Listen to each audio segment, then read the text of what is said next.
Hi, I'm here today to talk to you about resistance and also what we call resistivity, right? So the resistance is basically a measure of how much a material resists the flow of electricity through it.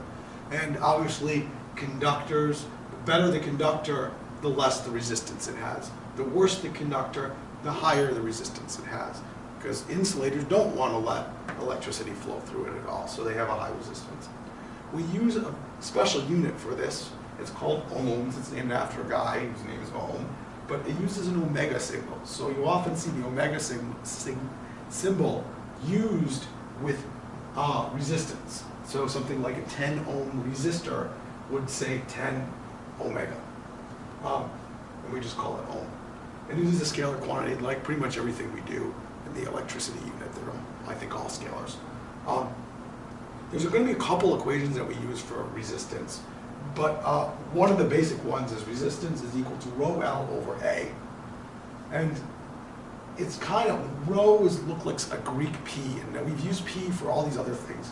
We used a lowercase p for momentum, we used an uppercase P for power, you've probably used P for density before. They all look kind of similar, so if you're ever unsure, look on the reference table. You'll see, like some things we've used the letter K for multiple things this year. But it tells you on the right side it equals resistivity.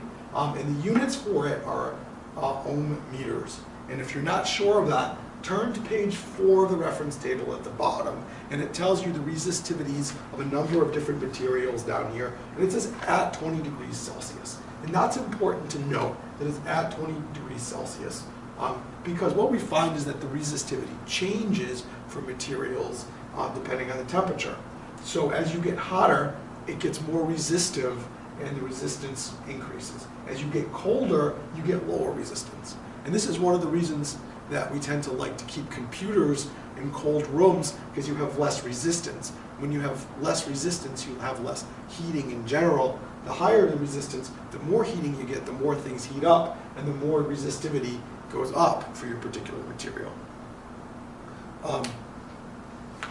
It's worth noting too on here, some people get confused sometimes, like nichrome, let's say copper, has got 1.72 times 10 to the negative 8th versus nichrome, which has got 150 times 10 to the negative 8th, and the units are ohm meters.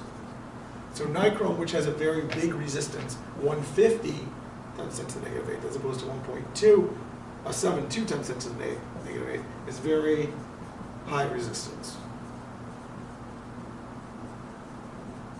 So it doesn't tend to work well for wires that you want to run electricity through all the time. There might be reasons why you want high resistance. Light bulbs have high resistance, at least traditional incandescent ones.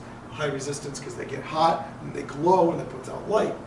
Copper, very commonly used for wiring, has got low resistance, and that's good because you want electricity to flow through it easily. Generally speaking, for objects with big resistance, and you can use this equation to figure out most of this, a long wire has more resistance. That would be a bigger L, like the meters. A thin wire has more resistance. Thin would be a smaller cross-sectional area. So the bigger the area, the smaller the resistance. But the smaller the wire, the bigger the resistance. And that kind of makes sense. Like, wouldn't a big wire let through electricity more easily than a small wire? And a high resistivity, which depends on temperature. So like a hot wire, for example, has more resistance than a cold wire. We find that A, the cross-sectional area, that's in meters squared. That is an area, right?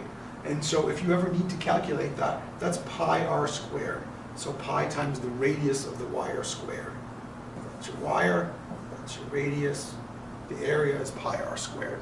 If you've got the diameter, just divide it in 2.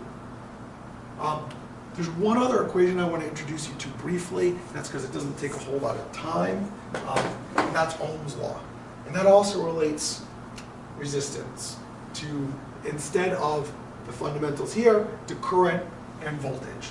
So in this, right here, Ohm's law, I often will call it V equals IR because that's how I was trained. but the reference table says resistance is equal to V over I. There's so many different forms, it's just 3 letters, you move them around, right? And you can plot things, so like, let's say you keep the current constant and you change the voltage, what happens to the resistance? Well, you see resistance has a direct relationship with voltage, so an R versus V graph would look like that. R versus I, if you keep the voltage constant, you change only I, what happens to R, or vice versa, you get an inverse relationship like that. You could do V versus R and V versus I, for example, using this equation, and you see that if you keep one constant, they're in a direct relationship for both of them. And if you wanted to, you could do the same for currents as well. So we're going to use this. It's a very simple equation, which is the nice part, but we're going to use it for a number of things that are getting a little bit complex when we get further into circuits. And we're going to find lots of different ways to calculate the resistance of different circuits. I think that about does it for this particular unit. I'll put this over here to finish with. And thank you very much for watching.